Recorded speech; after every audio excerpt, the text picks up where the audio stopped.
What is up, you guys? Welcome back to my channel. Thank you for tuning back in. I'm really excited about today's topic because this is a video. The video you're watching right now is a video that I searched for when I began my spiritual journey, and that was spiritual books. So this was some information that I was eager for, and obviously you are as well, and I hope that I satisfy your craving right now because I have quite a long list of books, both those that I've read and can recommend, and those that I have yet to read that I'm very excited for. So, the first spiritual book that I ever read before I began my spiritual awakening or had any interest in spiritual topics, this book just came to me, was The Untethered Soul by Michael Singer.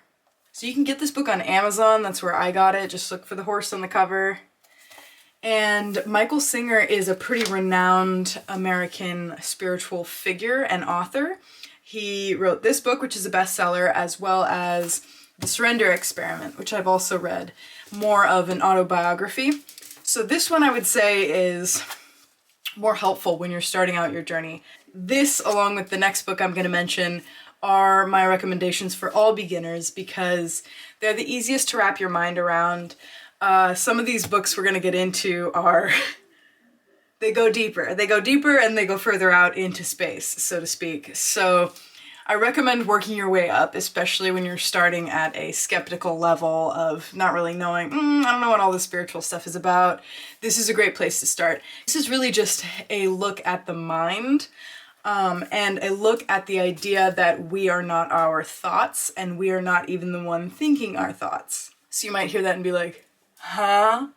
Well, yeah, it's a pretty life-changing idea, and this book elaborates further on it. But if you are familiar with that idea, or if you're not, it's the idea that we are more than the chatter in our minds. We are a spirit. There's an essence to us that is infinite, that is universal, that is untouchable.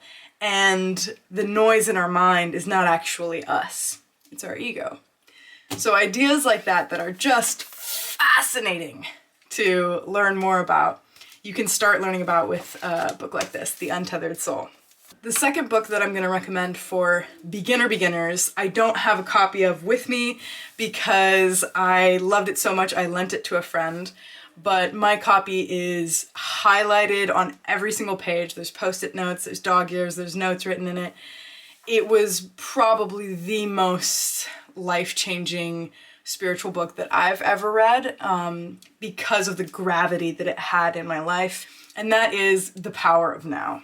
If I can figure out how to put a little graphic here, I will put a picture of the cover. It's a very common book, The Power of Now by Eckhart Tolle.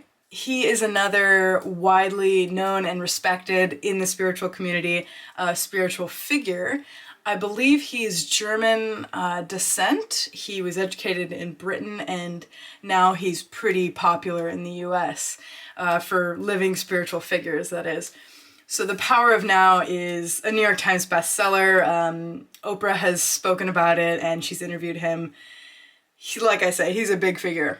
It's an incredible, incredible book that, like the title suggests, brings you back to the fact that the present is all we really have. And if I were to summarize some of the ideas of that book in short phrases, it would be this. The only thing that exists is the present. The past and the future exist only in our minds. If that idea blows your mind, like it did for me, definitely read The Power of Now.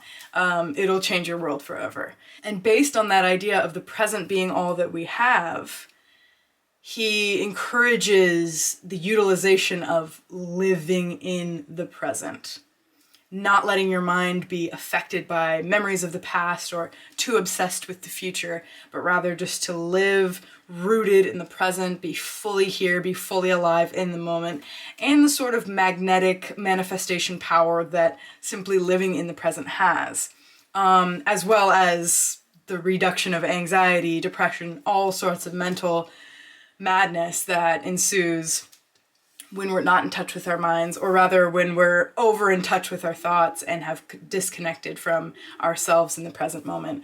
It's a beautiful, beautiful, beautiful, powerful book to read, and like I said, I can't recommend it enough. This is another book that I'm just going to go off of based on kind of the order that I read them in. So I read Michael Singer's book, The Untethered Soul, then I read Eckhart Tolle's The Power of Now, then I read Be Here Now by Ram Dass.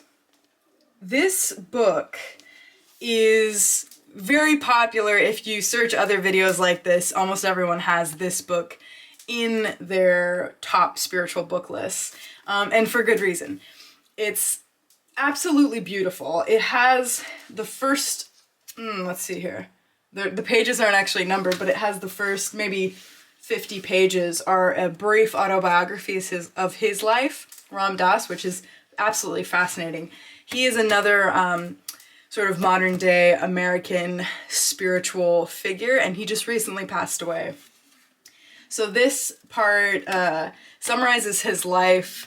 To put it in short, he was an intellectual and a highly successful, wealthy, sort of bachelor businessman, and was unsatisfied with his life. So the next phase of his life, he got into psychedelics really deep and really learned a lot about the universe from that, but still felt kind of empty, felt the crash of coming off of such a beautiful high. And his final phase was traveling to India and eventually finding his own guru and just finding so much wisdom along his journey that when he returned to the US, he started writing books like these and giving lectures and just really spreading powerful, powerful messages.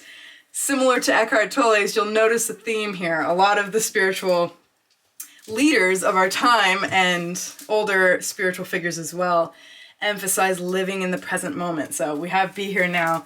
You can't even really tell where the title is. It just goes in a circle and then it just says remember, remember, remember. This idea of kind of always bringing you back to the now. So you have this autobiography in the first 50 pages, and then you actually open the book up this way and have these beautiful sort of mural pages with each one with messages or multiple messages on them.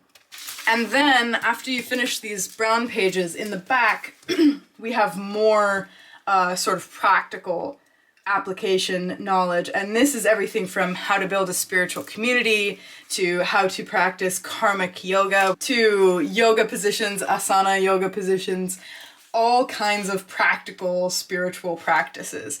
So this book is just a gem. It's a beautiful one to own and to be able to refer back to whenever you need some guidance and some inspiration. The next series is by Neale Donald Walsch. Neale Donald Walsch, kind of a tongue twister. He wrote this very successful series called Conversations with God. And this is the first book.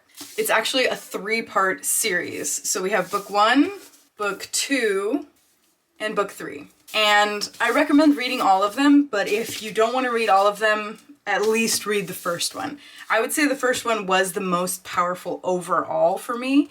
I know that I was nervous embarking on this book because it is, I think, the first book I read that is claimed to be channeled.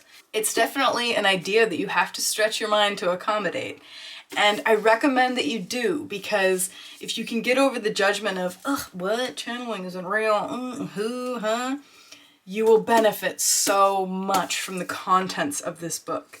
This book is essentially a guidebook on how to be a good human and how to function in the world with other humans, how to respect the earth, and how to reach your full potential as a human. I mean, the knowledge within here is just absolutely invaluable, and in my mind, the kind of stuff that should be taught in school but isn't. If you're into personal development, if you're into spirituality, if you're into life hacks, read this book. Just bypass the judgment and read it, and you will get so much from it. I promise you, I promise you, I promise you.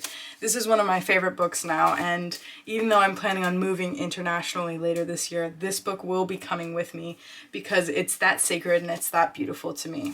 Okay, so we've got through most of my favorites that I've read thus far. Once you've read the Conversations with God series, or at least this first one, and you've become more comfortable with the idea of reading texts that have been channeled, and only once you're more comfortable with reading texts that have been channeled, I recommend this one. Earth, Pleading Keys to the Living Library. And this is what I did to it. Absolutely lit it up with post-it notes.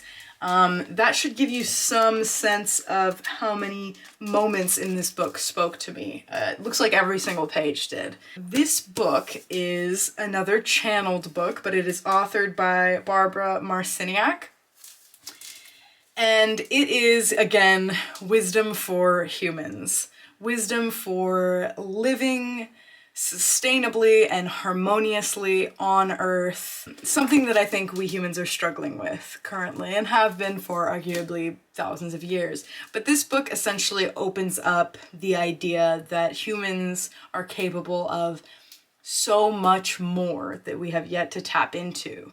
So if you really want to expand your mind, if you're really ready for that journey, if you're ready to get on the spaceship and cruise Earth, Pleiadian Keys to the Living Library by Barbara Marciniak. There are more of these. There's books I've read that I don't have anymore, but these are definitely some of my core starter pack spiritual books, if you will. And it wouldn't be complete without this one, which I actually just finished yesterday, The Law of Attraction. Now, my spiritual journey began with getting into the topics of meditation, the mind, the psyche, the soul, the spirit, human purpose on Earth, these sort of massive topics that I never had answers for. And these books that I've suggested so far will definitely give you some answers and some peace in that regard. However, manifestation is a very popular topic right now, and being a part of the spiritual community online, I couldn't help but to bump into it. And I became very curious, as one would, about the idea that we can have anything we want in our lives, and that it's our thoughts that control our reality. So once I had really explored the bigger ideas, I zoomed into harnessing the power of the universe to understand manifestation. So to get that journey started, I began with The Law of Attraction. This is a very, very, very famous book as far as the manifestation world goes.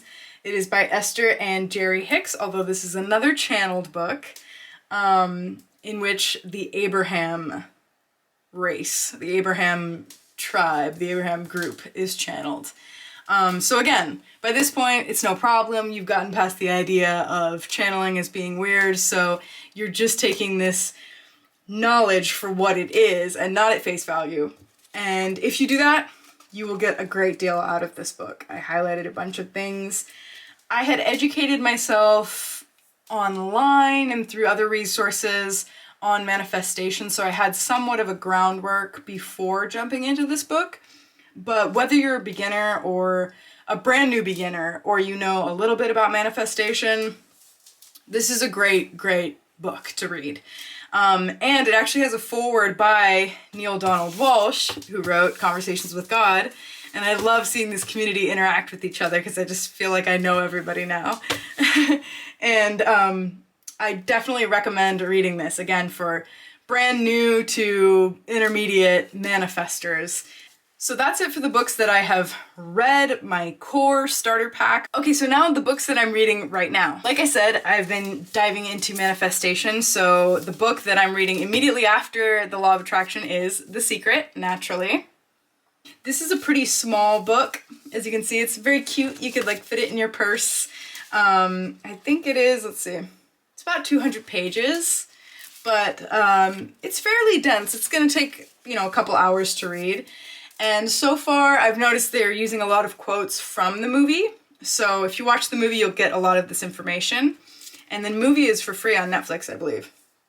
But there's a lot that I'm already learning that is new, fresh perspective. And when it comes to manifestation, I just, I can't have too much knowledge. I can't have too many pointers, I love learning about these topics. So it's okay if there's a little repetition because the knowledge is so powerful that I know I need it in my life. Last one I'm going to go into detail on because this book is so incredibly powerful. I've only read a few hundred pages and I just kind of keep it on my nightstand. So when I want, I can crack it open to a random page and find a lesson. It's so powerful, it kind of makes your knees go weak, honestly. A Course in Miracles. As you can see, this is a thick book, a big boy. So this book is no joke, but it is separated into the book itself, the course in miracles, and then the workbook for students, which is sort of once you know the lessons, then you can, it's like homework. And then the very last section that is very thin is the manual for teachers. If you really get inspired by the work in here, this is essentially a certification to be a teacher of the Course in Miracles, which I've thought about doing once I finish this because, again, this book is incredibly powerful. Not for beginners. I would recommend touching this once you've kind of gone through the entire list I've listed before this. That's it for the in-depth reviews. Here are some other books that I am going to read. My spiritual book list. Autobiography of a Yogi. Very popular in the spiritual community. I've heard it's like doing LSD. Reading the book is like being on LSD the entire time. I've heard crazy things about this, so I cannot wait to dive into this one. Another book by Eckhart Tolle, A New Earth. This is kind of applying the principles of the power of now for a guidebook on how we can evolve as a species. I've started this one, but I need to start it over, so. New Earth. This is one that I'm going to read after A Course in Miracles because this is a response to A Course in Miracles by Marianne Williamson, and it's called A Return to Love. So I'm excited to dive into this one as well. Another book by Barbara Marciniak and the Pleiadians, Bringers of the Dawn, Teachings from the Pleiadians. So I loved the first one, Earth, Pleiadian, Keys to the Living Library, so I will be reading this one as well. And finally, You Are Psychic by Deborah Lynn Katz. This book is The Art of Clairvoyant Reading and Healing, so I'm just excited to explore that side of myself. I'm a Pisces, so I gotta get into it at some point. I've always been very spiritual and sort of psychic by nature, so I'm very excited to get into this one. And we've done it! That is it, guys! Thank you so much for watching this video. I really hope I inspired you to read some of the books I've already read or some of the ones that are on my list with me. Like I said, these books will absolutely rock your world, whether you're at the beginning of your spiritual journey or right smack in the middle of it. They have so much wisdom to offer, and they've changed my life, honestly. All of these books individually have changed my life. So I hope they have the same effect for you. But thank you so much for tuning in, guys. I will see you for the next video. Bye.